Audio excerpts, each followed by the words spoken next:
Good morning বন্ধুরা, তোমাদের সবাইকে কেমন আছো? তোমরা সবাই জানিও আমি খুব ভালো রয়েছি।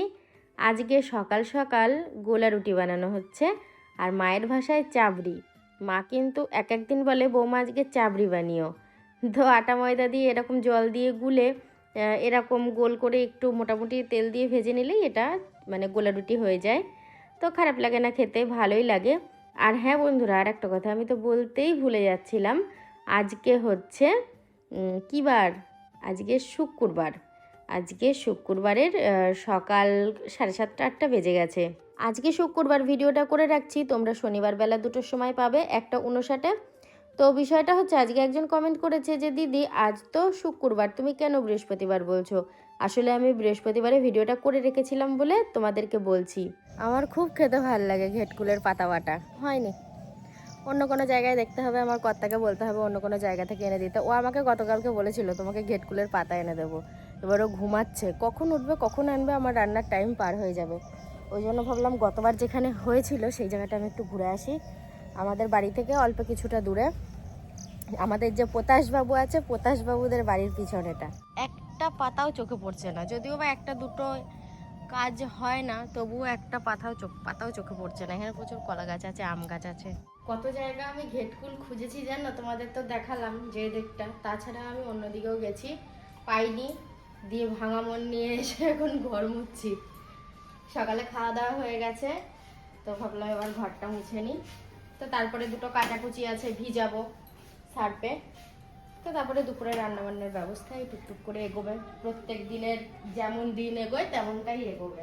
দুধটা জাল দিলাম, এই যে খুব গরম দুধটা, এখনই আমি ফ্রিজে ঢুকাবো না, একটু ঠান্ডা হোক তারপরে। আর না হলে যখন খাই সব, তখন যদি মানে ততক্ষণ যদি আমি বাইরে রেখে দিই তাহলে দুধটা আবার নষ্ট হয়ে যাবে। ওই জন্যই ফ্রিজে রেখে দিই, একটু ঠান্ডা করে তারপরে ফ্রিজে রাখবো। আর আমার ঘরটার মোছা হয়ে গেছে, তারপরে আমার কর্তা ঘুম থেকে উঠলো, বিছানাটা এখনও সেই ছড়িয়ে ছিটিয়ে পড়ে রয়েছে। এখন আমি বিছানাটা তুলবো, বিছানাটা তুলে তারপরে প্যাকেটে সোয়াবিন আছে ভিজাতে দেবো, রান্নাবান্নার ব্যবস্থা হবে। দেখো আমি হন্যে হয়ে খুঁজে খুঁজে পাইনি, কিন্তু আমার কর্তা নিয়ে এসছে আর আমি খুব খুশিও হয়ে গেছি। তো ঘেটকুল পাতা আমার ভাগ্যে ঠিক আছেই, যার জন্য বর একবারে গোছা বেঁধে নিয়ে এসেছে। এখানে এতটা পাতা আজকে বাটা করতে পারবো না, কারণ এতটা পাতা বাটা সম্ভব নয়, আর বাটলে খাওয়াও যাবে না। তো আমি না রান্না করতে বসে মনে মনে ভাবছি যে জিনিসটা পেলাম না। আর হ্যাঁ বন্ধুরা, তোমরা কেউ কেউ এটাকে ঘেটকুল বলো, কেউ খারকোল বলো। তো যে যে ভাষাতেই বলো না কেন, তোমরা কারা কারা এই ঘেটকুলের পাতা বাটা খেতে পছন্দ করো অবশ্যই কিন্তু জানিও।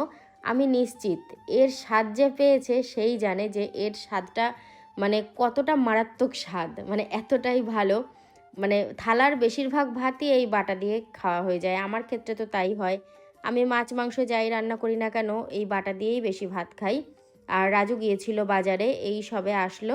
আচ্ছা, আর একটা কথা বলি, তোমরা অনেকেই জানতে চাও রাজু কার কাছে খাবার দাবার খায়। তো এই বিষয়টা এক কথায় বলতে গেলে আমার ননদের কাছে খায়, কিন্তু একটু বিষয়টা ভেঙে বলি তোমাদেরকে। আমাদের থাকাটা একসাথে, একই ঘরে সব কিছু, কিন্তু দুপুরের যে রান্নাটা সেটা কিন্তু আমার ননদই করে রাজুর জন্য। কিন্তু এখানেও আর একটা ব্যাপার আছে, রাজু ওর নিজের খাবার নিজেই তৈরি করে নেয়, কারণ ও যে সমস্ত খাবার খায় তেল ঝাল মশলা এগুলো খায় না। ওর মানে ডায়েট চার্টটা পুরো অন্যরকম। তো সেই অনুযায়ী ও নিজেই বেশিরভাগ দেখি খাবার রান্না করে। আবার আমি যদি কখনো অল্প তেল মশলা দিয়ে রান্না করি তাহলে ওকে দিই, কিংবা কোনো তরকারি যেটা ভালো লাগলো সেটাও ওর জন্য রাখি। মানে এমনটা নয় যে ওর কাছে খাই তো ওর কাছে খাই, এরকম যার যখন যেরকমটা হয় মিলিয়ে মিশিয়ে আমরা সবাই একে অপরকে দিয়ে খাই। আমার আর আমার ননদের রান্নাটা আলাদা হয় ঠিকই, কিন্তু কেউ এসে যদি দেখে ভাববে কি যে এদের একসাথেই সব কিছু।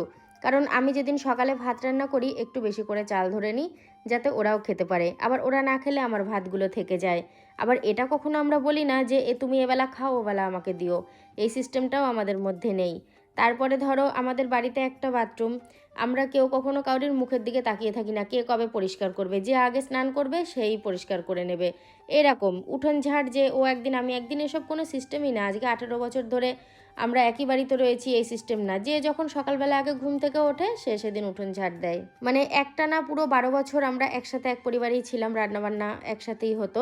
তো তারপরে ক্রমে ক্রমে যখন আমার ননদ তার পুরো পরিবার নিয়ে এখানে থাকা শুরু করে আস্তে আস্তে আমরা সব আলাদা রান্না করি ঠিকই, কিন্তু কাটিয়ে দিলাম তো আমার ননদের সাথে এতগুলো বছর একই সাথে একই বাড়িতে এইভাবে কোনো হিংসাহিংসি ছাড়াই। তো জীবনের বাকি দিনগুলোও মনে হয় যেন আমাদের এইভাবে কেটে যাবে। তবে হ্যাঁ, আর একটা কথা আছে, এখানে ভবিষ্যতে এখানে কয়েক বছর পর রাজুর বউ আসবে, আমাদের সায়নের বউ আসবে, তখন কীরকম কী পরিস্থিতি হবে আমি জানি না। তবে হ্যাঁ, আমি মনে করি যে মন্দটা ভাবতে নেই, ভালোটাই ভাবতে হয়, আর ভালোটা ভাবলে আশা করি ভালোটাই সব কিছু হবে। একজন কমেন্ট করেছে, একদিন নয় প্রায় 2-3 দিন হবে, সাথে তোমার বইয়ের কালেকশান দেখাও। আমার ডেলি ভিউয়ার্স, খুব কাছেরই মানুষ। তো প্রথমত বলি যে আমি তো বই লাইব্রেরি থেকে এনে পড়তাম, আবার মানে ফেরত দিয়ে আসতাম, তো সেই কারণে আমি বই কিনেছি কম, কিনলেও হাতে গোনা 2-1টা রান্নার বইগুলো কিনেছি, আর কয়েকটা বই আমি গিফট পেয়েছিলাম সেইগুলো। তো লাইব্রেরিটা আপাতত বেশ কয়েক বছর হলো বন্ধ আছে। এত অসুবিধা, আর অন্য কোনো লাইব্রেরিতে এই সুবিধাটা হয়তো নেই যে বই আমি নিয়ে আসতে পারবো, নিয়ে এসে পড়তে পারবো, ওখানে বসে পড়তে হবে, সেটা তো সম্ভব নয় আমার পক্ষে বসে বই পড়া। আমি তো ঘরে খাটে শুয়ে শুয়ে বই পড়তে ভালোবাসি। তো যাই হোক, আমার একটু অসুবিধাই হয়ে গেছে। তো হাতের কাছে কিছু বই আছে, তোমাদেরকে দেখাচ্ছি। আর ওই ঘরের আলমারিতে, মানে লাইব্রেরিটা যে বন্ধ হলো, লাস্ট আমি 2টো বই নিয়ে এসেছিলাম, সেই বই 2টো আছে। আরও বেশ কিছু বই আছে যেগুলো আমি আর এ ঘরে আনিনি, দেখালাম না। আমার হাতের কাছে যেই বই কটা রয়েছে তোমাদেরকে দেখাচ্ছি কেমন। হাতের কাছে এই বইগুলো আছে, আপাতত আমি এই বইটা পড়ছি, কালকে রাত্রেও এই যে মানিক, এই যে মানিক বন্দ্যোপাধ্যায়ের শ্রেষ্ঠ গল্প, এ দেখো ছোট ছোট গল্প প্রচুর আছে। আগে সূচিপত্রটা দেখি কি কি আছে, তারপরে সবই পড়ি, কোনোটাই বাদ দিই না। আর এই বই দুটো আমাকে গিফট দিয়েছিল, দেখো ওপরে লেখাও রয়েছে, শ্রদ্ধেয়া সাথী দিদিকে প্রীতি ও উপহার, পিঙ্কি রজত ক্রিয়েটিভ। দেখেছো কতদিন আগে দিয়েছিল, 2022 সালে। এর উপরের যে পৃষ্ঠাটা সেটা আমার উঠে গেছে বলে, মানে এই সাদা পৃষ্ঠাটা দেখা যাচ্ছে, লেখাটাও দেখা যাচ্ছে। 2022 সালে দিয়েছিল, আর 2026 সাল চলছে। এই বইটা যে দিয়েছে, এই বইটাও সেই দিয়েছে, এ দেখো। তো দেখতে চেয়েছিলে, দেখালাম। তোমরা যা কমেন্ট করো আমি তো তোমাদের কমেন্ট অনুযায়ী উত্তর দিই। খাওয়া দাওয়া তো হয়ে গেছে, খুব ভালো খেলাম। মনে বিশাল আশা ছিল খারকোল পাতা বাটা খাবো। খারকোল বা ঘেটকুল এক একজনা এক এক রকম নামে বলে ওই শাকটাকে। তবে খেয়ে যা বুঝলাম অতটা টেস্ট হয়নি, অতটাও স্বাদ লাগেনি যতটা অন্য সময় করি বাটা ভালো লাগে। যাকে এখন তো পাওয়া যাবে, এই মানে পুরো বর্ষা জুড়ে এই পাতাগুলো পাওয়া যাবে। তো আরও পরে করব, বাটা করব, ভালো করে করার চেষ্টা করব। অতিরিক্ত শুকনো হয়ে গেছে আজকে বাটাটা দিয়ে, কিছু টেস্ট পাওয়া যাচ্ছে না। দেখো বন্ধুরা, একটা কথা তোমাদের সাথে শেয়ার করতে আসলাম। বিষয়টা হচ্ছে আমি কিন্তু খুব সরল সিধা, আমার মনে যেটা আসে আমি কিন্তু সেটাই বলে ফেলি, এবং কেউ যদি একটা খারাপ কথা বলে আমি কিন্তু সেটাকে ভালো ভেবে আমি কিন্তু সেটাকে বিশ্বাস করি। আর বিষয়টা হচ্ছে আমি এই কথাগুলো কেন বলছি, কী জন্য বলছি। যখন আমি দুপুরবেলা স্নান করতে গেলাম, তোমাদের দিদি ভাই সাথী ও কিন্তু রান্না করছিল, ওকে জিজ্ঞাসা করলাম, প্রতিদিনই জিজ্ঞাসা করি, ওকে জিজ্ঞাসা করলাম তুমি কি স্নান টান করেছো? বললো আমার স্নান টান করা হয়ে গিয়েছে, তুমি যখন ঘুমাচ্ছিলে সকালবেলা তখন কিন্তু আমি স্নান টান করে তারপরে আমি রান্নাঘরে এসেছি। কিন্তু আদৌ সেটা হয়নি। দুপুরবেলা যখন ভাত বেড়ে নিয়ে আসলো, আমরা দুজনে একসাথে ভাত খাই তোমরা তো জানো, তখন আমি একটুখানি আওয়াজ পেলাম যে ও কিন্তু স্নান করেনি, বোঝা গেল বিষয়টা। তো ওকে জিজ্ঞাসা করলাম তুমি কি স্নান করেছো? বললে হ্যাঁ আমি স্নান করেছি, বিশ্বাস করে স্নান টান করেছি। এখন যখন ওকে আমি জিজ্ঞাসা করছি ঘরের মধ্যে, ও যখন ভস করে আসলো, তখন আমি বলছি কি না তুমি তো স্নান করনি। ওকে ঘর থেকে টানতে টানতে নিয়ে গেলাম কলের দিকে, দিয়ে মোটরটা চালিয়ে দিয়ে ওর গায়ে জলটা দিয়ে তারপরে আমি আসলাম ঘরের মধ্যে। দিয়ে আমায় বললো কিনা আমার জামা কাপড়গুলো সব আলাদা করা আছে, তুমি নিয়ে আসো, কিন্তু প্রমাণ কিন্তু ওইখানটা করি। ওই জামার কাপড়গুলো যে এখানে জড়ো করা ছিল না, আমি বুঝতে পেরেছি ও কিন্তু সংসারের কাজ সম্পূর্ণ সেরে দিয়ে সন্ধেবেলা হয়তো স্নান করবে, কিন্তু সেটা নয়। এখনই আমি ওকে স্নান করিয়ে আসলাম এই ঘরের মধ্যে, তারপর তোমাদের সাথে শেয়ার করছি। তা ও এখন জামা প্যান্ট চেঞ্জ করছে, আসবে একটুখানি পরে। দেখো, স্নান করার মানুষ ধরা যায় আলাদাভাবে, আর স্নান না করলে তাকেও ধরা যায় আলাদাভাবে।